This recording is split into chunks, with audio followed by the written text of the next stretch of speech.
Bonjour et bienvenue dans l'émission d'Auteur à Auteur. Je suis ravie de vous retrouver aujourd'hui en présence de Tristan Belguerie. Bonjour Tristan. Bonjour Patricia, bonjour à tous tes auditeurs. Donc, merci Tristan d'avoir accepté de participer à mon émission. Et donc aujourd'hui, nous allons aborder le sujet de l'astrologie et plus spécialement le sujet de l'astrologie et du chemin de vie, puisque tu as écrit un livre qui s'appelle Trouver votre chemin de vie avec l'astrologie. Oui, c'est ça. C'est un des sujets qui m'a vraiment fait comprendre l'intérêt de l'astrologie et mettre les pieds dedans, je veux dire, parce que c'est vraiment par ce premier point que j'ai découvert l'astrologie au cours d'un travail personnel et qui m'a éclairé d'une manière fulgurante, je dirais. C'était vraiment une découverte fulgurante. Et depuis, j'ai jamais lâché cette observation, cette écoute très profonde de l'individu à travers son chemin de vie, qui me parle beaucoup plus que d'autres choses. C'est-à-dire que je pense que c'est un élément central du thème de naissance, comme une colonne vertébrale, et que sa compréhension aide en fait à traverser la vie de manière beaucoup plus souple, en tout cas beaucoup plus acceptante et soulage des souffrances. Donc, c'est pourquoi j'en ai fait vraiment un bouquin dans lequel je dirais que j'ai pu mettre une substantifique moelle recueillie pendant de nombreuses années. Voilà. Et alors, justement, toi, tu es un accompagnant dans le développement personnel, tu es donc astrologue. Comment tu en es venu à l'astrologie, si tu veux bien rentrer un petit peu plus voilà, dans ton histoire, comment ça t'a aidé à trouver ta voie finalement dans la vie? C'est un petit peu ce que j'ai commencé à dire en filigrane. En fait, j'ai découvert l'astrologie parce que j'ai rencontré des difficultés, comme tout le monde dans ma vie, et que des approches traditionnelles plus ouvertes vers la psychologie ou la psychanalyse ne me convenaient pas parce que je me retrouvais pas dedans, ou j'arrivais pas à me mettre dedans sans que ce soit une forme, je dirais, assez culpabilisante et qui me donnait pas de sens en fait. Je ne comprenais pas le sens des choses. Et la force de l'astrologie, c'est qu'elle arrive à donner du sens. Elle arrive à faire plus que expliciter ce qui se passe. Elle lui donne un sens. Et c'est à partir de ça que j'ai commencé un travail avec un astrologue qui a duré 6 ou 7 ans, ou 6 ans et demi, enfin un peu de cet ordre-là. Comme d'autres font un travail psychanalytique, ben moi j'ai fait un travail avec un astrologue pour me comprendre. Et ce travail-là, en fait, a abouti à une étude de plus en plus approfondie. Et puis petit à petit, au fait que j'ai commencé à faire des consultations autour de moi ou à m'intéresser aux thèmes de mes proches. Et de fil en aiguille, j'ai eu envie de me consacrer à ça. Donc ça a pris quelques dizaines d'années. Euh, Maintenant, ça fait à peu près 20 ans, on va dire. Tout ce cheminement, c'est un peu plus que 20 ans. Et puis en 2020, j'ai cessé mes autres activités professionnelles et pour me consacrer uniquement à l'astrologie. Donc ça a été aussi l'occasion de finir ce livre, de transformer ma vie, de la faire exister professionnellement autour de cet art, de cette science, entre les deux pour moi, un art et une science, un peu comme la médecine.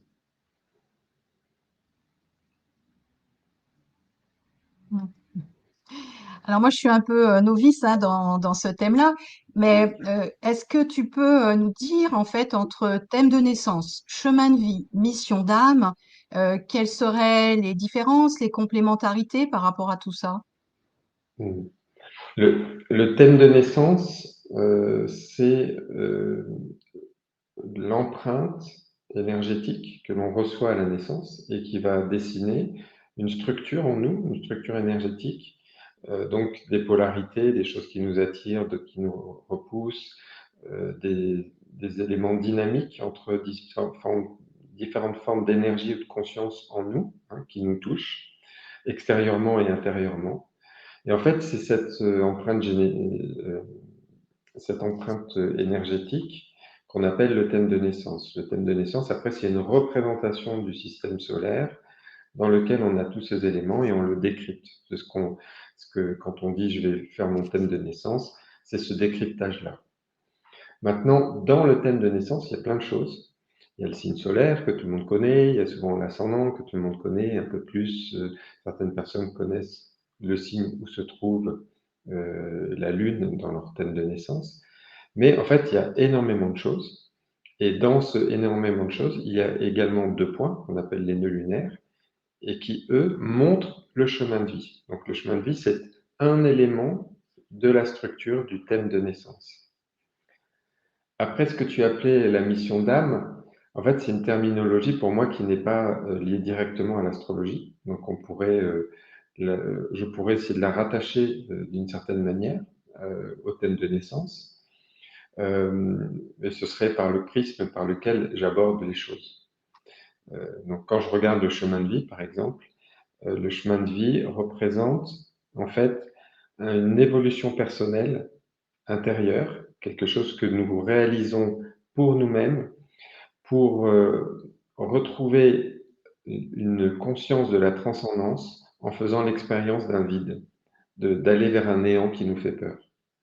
Ça, c'est ce que j'appelle le chemin de vie, c'est cette dynamique en fait qui, de manière cyclique, nous fait rencontrer nos plus grandes peurs et les traverser pour les transcender.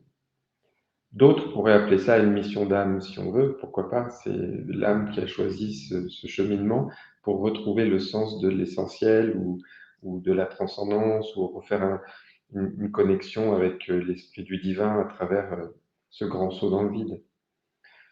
Si on parle de mission, souvent je parle plutôt du côté opposé à ce point, qu'on appelle le sud, qui est construit justement en opposition à cette peur et qui fait que de manière compulsive, on va essayer de se mettre dans une posture de sauveur, soit de soi-même, soit des autres, mais qui fait qu'on accomplit fortement des missions dans la vie. Un exemple fort, c'est celui du thème de Mère Teresa. Mère Teresa, c'est une personne qui avait donc le nœud sud, donc la partie involutive, on pourrait dire, du chemin de vie, dans l'énergie du scorpion et dans la maison qui correspond au bénévolat, aux causes associatives, etc. Donc, elle combinait en fait en même temps une compulsion à vouloir aider les autres dans l'énergie du scorpion, c'est-à-dire vers des choses qui sont à très très forte teneur émotionnelle. Et donc, elle a aidé toute sa vie des gens qui étaient dans des situations de vie très complexes, qui allaient vers la mort, qui étaient dans une pauvreté absolue, etc. Donc, il y a cette notion-là dans le chemin de vie, qu'il y a une mission d'un côté qu'on peut se donner, mais qui a un caractère compulsif, et en même temps un chemin de l'âme à faire pour quitter cette branche, en fait, qui nous rassure, et rencontrer le néant, ou rencontrer le divin en acceptant, par exemple, d'aller rencontrer le néant. Donc, la notion de mission d'âme, pour moi, elle est entre les deux, en fait. Elle est aussi bien dans quelque chose qu'on aura peut-être pu programmer dans son existence pour aider les autres, en même temps que nous avons un travail personnel à faire, mais qui n'est pas le même. Mmh. Ce que je trouvais intéressant dans la lecture de certaines parties de ton livre, c'est d'avoir cette idée, il y a un destin finalement. Ce destin n'est pas forcément incontournable. Qu'est-ce que toi tu amènes comme idée entre le destin, la destinée, le chemin de vie? Tu vois un petit peu l'idée? Oui. Euh, le thème de naissance, ou le conditionnement astral, on pourrait dire ça comme ça, c'est un conditionnement parmi d'autres. Le conditionnement biologique en est un, par exemple. En ce moment, je suis en train de lire un livre sur les, euh, les groupes sanguins. J'ai plus le nom de l'auteur, mais en gros, il classifie l'humanité dans les 4 groupes sanguins avec une caractériologie très particulière, hein, même des comportements biologique, qu'est-ce qui convient au groupe A, au groupe B, au groupe O ou AB en termes de nourriture, quels sont ces archétypes de comportement. Ça, par exemple, c'est un conditionnement biologique euh, qui n'est pas le même que le conditionnement astrologique, qui est plutôt une structure d'énergie, mais peut-être qu'on pourrait retrouver des recoupements entre les deux. J'ai pas cherché encore, peut-être un jour, je ferai cette recherche. Et en fait, on a énormément de formes de vie qui nous conditionnent. Et euh, ces, ces conditionnements, en fait, je les intègre dans ma compréhension de l'humain un peu comme la génétique et l'épigénétique. La génétique, elle conditionne l'humain aussi. Ben, on a les cheveux bleus, verts, pardon, les yeux verts, les yeux bleus, les cheveux lisses ou blonds ou bruns, etc. Ou tout un tas d'autres On choses. vient d'ailleurs, on vient d'ailleurs. Voilà. On a des prédispositions à des maladies, par exemple, qui sont liées à la génétique. Mais ces prédispositions à des maladies, à une époque, on pensait que la génétique était un conditionnement absolu, puis on s'est rendu compte que non, en fait. Il y a des gens qui sont porteurs d'un gène de maladie, mais qui ne vont pas le déclarer parce que leur comportement ne répond pas à ce que cette maladie propose. Et là, on voit les ruptures par rapport à des schémas familiaux où une maladie transgénérationnelle qui est inscrite dans les gènes peut, parce qu'une personne prend conscience de quelque chose dans sa vie, ne pas se réaliser. Et ce qui est encore plus fou, c'est que non seulement ça ne se réalise pas, mais quand ça ne se réalise pas, ça ne se donne plus à sa descendance. Donc, par rapport à un conditionnement, on a tous la capacité de mettre en conscience quelque chose et de ne pas activer en fait, soit une maladie, soit une difficulté, soit une blessure très profonde qu'on peut guérir et transcender. Et l'astrologie, pour moi, je la vois de la même manière, c'est-à-dire qu'il y a toujours une double face dans les constructions astrales, une qui va plutôt manifester quelque chose de sombre et une qui manifeste par une transcendance quelque chose de lumineux. Et ce choix-là, on peut toujours le faire en fait. On peut toujours choisir d'aller transcender une difficulté pour D'accord. aller la vivre sur un plan lumineux. Mm. Et en même temps, à un moment dans ton livre, tu dis, voilà, quand quelqu'un prend conscience de son chemin de vie, en fait, la seule chose qu'il a à faire, c'est ne rien faire. Donc, j'ai bien compris qu'il y a cet axe-là. Et puis d'un autre côté, tu dis, puis en même temps, il y a plein de choses à faire intérieurement parce que ça fait du mouvement, etc. Alors, tu pourrais nous éclairer un peu sur ce paradoxe de ne rien faire d'un côté et en même temps de transformer beaucoup de choses intérieurement. Oui. En fait, le fonctionnement de la dynamique du chemin de vie, c'est un appel. C'est c'est vraiment un appel très profond. Et quand on essaie, en fait, parce qu'on a un peu compris son chemin de vie, de prendre la main et de réaliser le chemin de vie, on n'est plus à l'écoute de l'appel.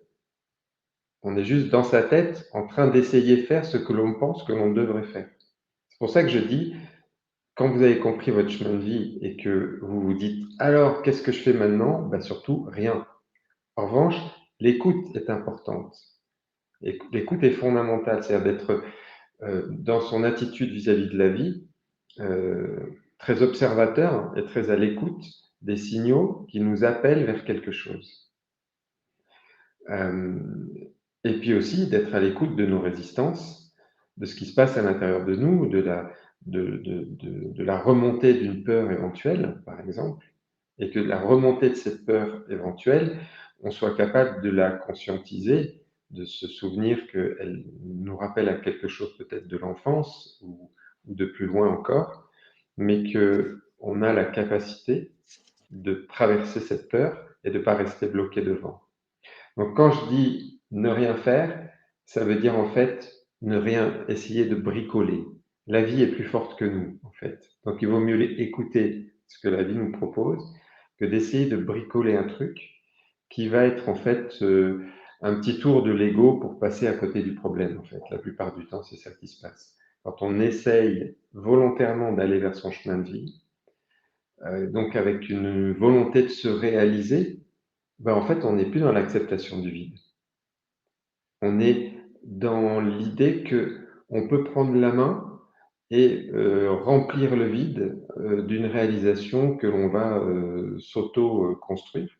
Alors qu'en fait, le chemin de vie, c'est vraiment un appel vers quelque chose qui est une peur du néant, mais la réalisation de ce qui se passe avec cet appel est quelque chose qui est plus un acte de foi et de confiance en la vie que l'on fait en avançant vers cet appel que quelque chose sur lequel on prend la main.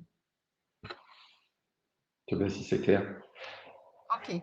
Et donc, ça veut dire que l'astrologie, enfin, en tout cas, telle que toi, tu l'as compris, que tu l'amènes, d'ailleurs, tu définis, si tu veux que l'astrologie, ça soit une utilité spirituelle, concrète, simple, hein, j'ai bien saisi le message que tu voulais faire passer.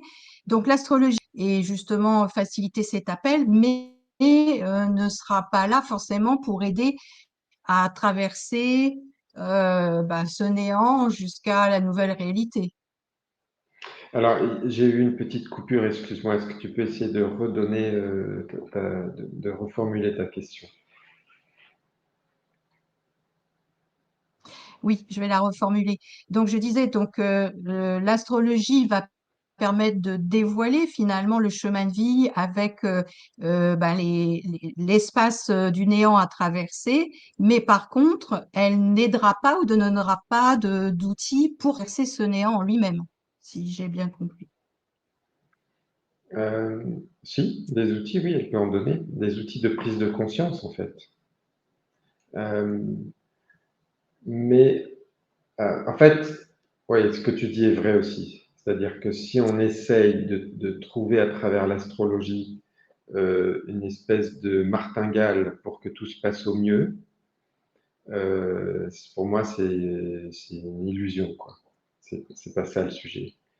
Mais l'astrologie est très intéressante pour mettre en conscience ce qui nous arrive. Pas pour bidouiller avec, mais pour le mettre en conscience.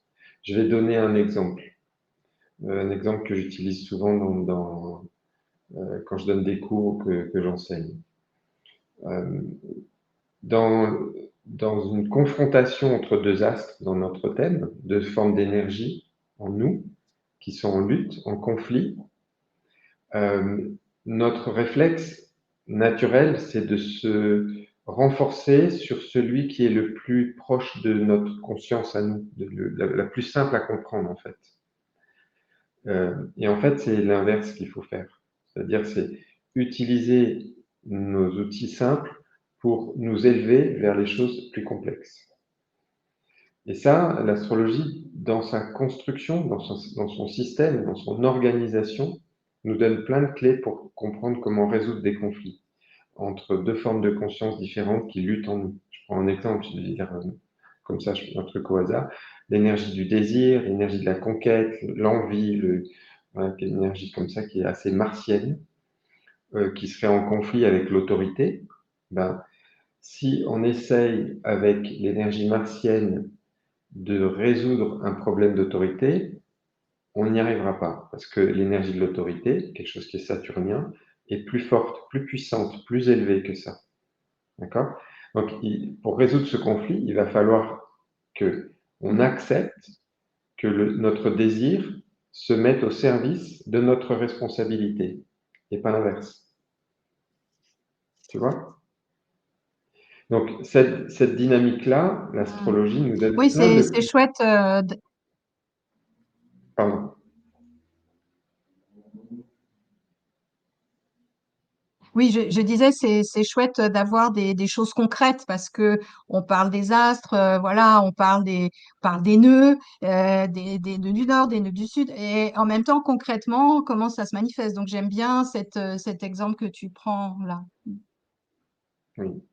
Oui, le chemin de vie, c'est un axe particulier sur lequel c'est vrai qu'il y a cette dynamique d'acceptation, d'appel qui est très profonde, qui est très spirituelle, Mais tout ce qu'il y a dans le thème, en fait, ce sont des énergies dynamiques en nous, des formes de conscience, et qui ont des interactions permanentes entre elles, structurellement dans le thème de naissance, ou avec ce qui se passe autour de nous.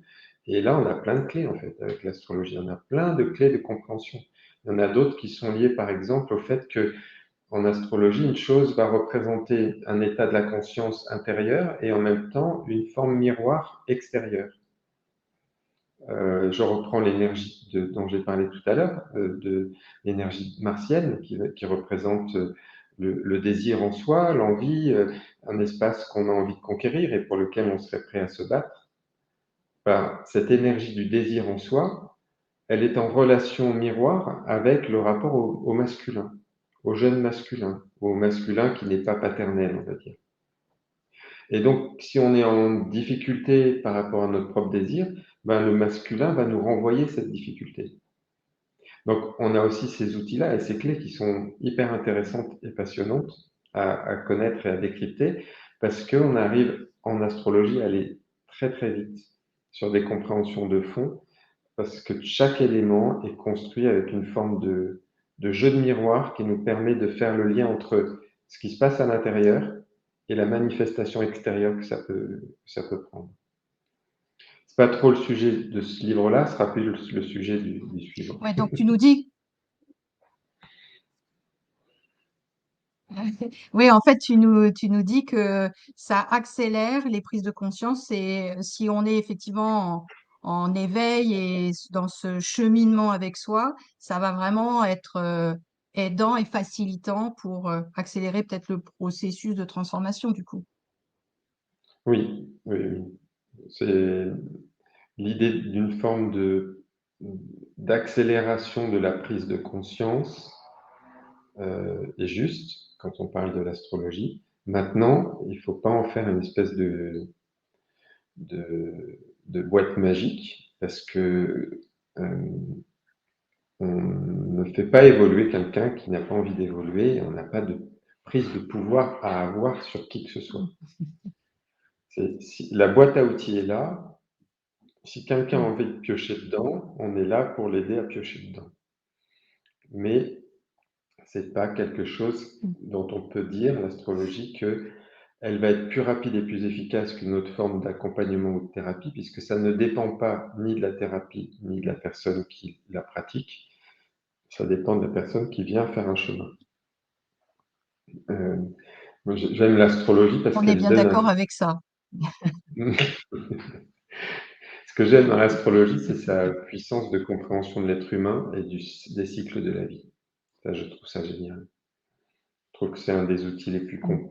complets qui existent Mm. aujourd'hui. En tout cas, c'est passionnant hein, en lisant ton livre, donc qui s'appelle, alors je vais partager euh, la couverture, donc Trouver votre chemin de vie avec l'astrologie. Il y a vraiment des parties de régalade et en plus tu abordes par tranche de vie ben, les problématiques peut-être un peu universelles en fonction de ces espaces de vie et ce à quoi on pourrait être confronté. Donc ça, j'ai trouvé toute cette approche hyper passionnante. Et tu parles aussi de la lune noire. Et donc j'ai compris que tu avais fait évoluer tes idées sur ce sujet. Alors déjà, qu'est-ce que nous apporte la lune noire finalement comme information par rapport à notre chemin de vie? Et puis toi, comment tu as fait évoluer ta conception par rapport à ça? La lune noire. Euh, la lune noire, c'est un petit peu comme les nœuds lunaires, donc les éléments qui présentent le chemin de vie, ils ont été pendant longtemps abordés avec, je dirais, pas mal de lourdeur, beaucoup d'images qu'on remontait d'un passé qui pouvait être très très sombre et très très noir. Et mon approche est un peu différente, c'est-à-dire que je vais essayer d'objectiver le sujet dans la compréhension du présent et pas forcément de remonter sur des passés antérieurs, des images qui sont terrifiantes pour essayer d'intégrer les choses. La lune noire, pour moi, c'est un point du thème sur lequel on manque de discernement. C'est un point qui à la fois nous attire et nous fascine, et en même temps qui recèle une forme de voile de notre conscience qui fait que on prend les choses pour ce qu'elles ne sont pas. Un exemple que je donne souvent, une image que je donne souvent pour l'expliquer, c'est l'image d'une bougie et d'un papillon ou d'un insecte qui se promène autour de la bougie. Il va prendre la lumière de la bougie pour de la lumière, mais il ne va pas voir, il a un voile, il a un manque de discernement, que cette lumière est aussi du feu, et en s'en approchant, il risque de se cramer les ailes. Et en même temps, il est fasciné et attiré par cet espace de lumière. Ben, la lune noire fonctionne un peu comme ça. On a tendance, là où il y a la lune noire, à être attiré, fasciné par quelque chose, à vouloir le vivre avec une certaine intensité, mais à ne pas nous rendre compte que, en fait, à cet endroit-là, on ne voit pas la réalité des choses. Et donc, à un moment, une expérience nous saute à la figure, ou nous arrive, pour nous révéler, en fait, comme l'insecte qui s'approche trop près de la lumière, qui est réellement une bougie, une flamme, qu'il y a quelque chose de dangereux là-dedans. Donc, et on apprend progressivement, comme ça, à lever le voile sur son propre aveuglement. Donc, c'est un point qui est assez exigeant, qui est assez difficile à vivre. Donc, pour moi, je pense il est important de faire un acte d'humilité et de se dire, tiens, ben voilà, à cet endroit-là, où quand je suis fortement attiré par ce qui s'y passe, il faut que j'apprenne à me méfier de moi-même, en fait. Il faut que j'apprenne à, à écouter la vie des autres et à ne pas m'imaginer que tout seul, je vais avoir la clairvoyance sur ce que je suis en train de bricoler. Ça répond à ta question? Oui, c'est ça. Parce Oui, oui, tout à fait. Et l'idée, de toute façon, c'est que si on est dans l'illusion, la vie va nous présenter les gens, les circonstances qui vont nous mettre en face ces choses. Donc finalement, avec l'astrologie et le chemin de vie, ça peut faciliter cette prise de conscience si on a envie, bien sûr, de s'éveiller à Mm, ça. oui. Et la lune noire, comme les nœuds lunaires du chemin de vie, ce sont des points non matériels dans le ciel. Il n'y a pas il n'y a pas de matière à ces endroits-là, qui sont tous les deux liés au mouvement de la Lune autour de la Terre. Et c'est important parce que la Lune représente la mémoire, en fait, la mémoire des émotions, la mémoire de... Donc, en fait, ces deux points représentent, enfin, ces trois points, le sud, le nord, lune noire, des outils qui sont des outils de notre mémoire qu'on utilise dans notre vie présente pour continuer d'évoluer, pour continuer de clarifier notre sens de l'existence, etc. Mm. En tout cas, c'est passionnant, Tristan. On arrive bientôt à la fin de cette émission. Donc, je vous redonne euh, les coordonnées donc de ton livre. Il donne vraiment des pistes pour commencer à comprendre les tendances des problématiques rencontrées.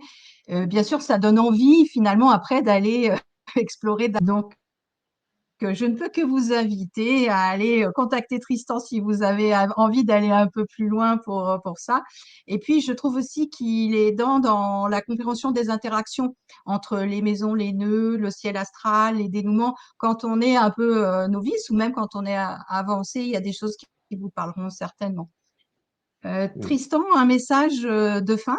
Qu'est-ce que tu aurais envie de mettre en avant comme idée clé par rapport à ton livre ou à ta vision finalement de l'astrologie ou du chemin de vie? Euh, L'astrologie, c'est vraiment un outil de connaissance de soi qui est fabuleux. Et souvent, je dis à des gens qui ont qui peuvent avoir une forme de scepticisme, euh, finalement, moi, c'est pas important qu'on y croit ou qu'on n'y croit pas. Euh, mais il y a une intelligence dans l'astrologie de compréhension du cycle de la vie, des cycles de la vie, qui est extraordinaire en fait. Euh, Si on prend simplement le cycle des maisons, les 12 maisons du thème de naissance représentent les 12 étapes de la vie, de la naissance jusqu'à la retraite, jusqu'à la fin de vie en fait.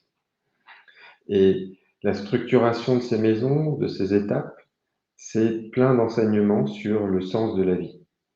Euh, Même si on se dit que c'est peut-être pas vrai ou quoi, ça n'a aucune importance. On peut étudier l'astrologie en tant que philosophie ou ouais, philosophie de l'existence en tant que telle, et elle est extraordinaire. Aujourd'hui, par exemple, on est dans une période, on vient de vivre un truc avec les retraites qui était un peu compliqué. Euh, et ben, en fait, on peut regarder la vie et se dire, tiens, c'est quoi la période de la retraite dans l'existence si on regarde l'astrologie? Est-ce que c'est une période qui est comprimable ou est-ce que c'est une période qui devrait être étendue? Ben, en fait, quand on prend les expériences du thème de naissance, de la première expérience qui est la maison 1, la naissance, la personnalité, l'intégration du corps, jusqu'à la dernière, on se rend compte que toutes les expériences s'allongent dans le temps. Elles deviennent de plus en plus longues, en fait.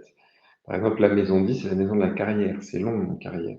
Par rapport à une expérience beaucoup plus simple, comme le fait d'acquérir la capacité de se nourrir ou d'acquérir le langage et la mobilité. Ce sont des expériences plus courtes. La carrière, ça dure plus longtemps. Ben, la retraite, c'est la dernière des expériences. Donc, c'est peut-être dans une vie humaine qui respecte un ordre du vivant, une expérience de vie qui devrait être très longue, en fait. Ça, philosophiquement, c'est intéressant parce que ça remet en perspective notre vision de la société qui peut être enfermée dans des considérations très matérialistes et une vision de la vie qui pourrait prendre une autre dimension et donner un autre sens aux expériences que l'on traverse. Donc voilà, en conclusion, j'ai envie de dire ça, l'astrologie est un outil de connaissance de soi, de connaissance de la vie, qui en tant que tel représente un système, un modèle qui est très très riche, très très beau, et voilà, qu'on peut étudier quelles que soient ses croyances ou ses non-croyances par rapport à sa réalité.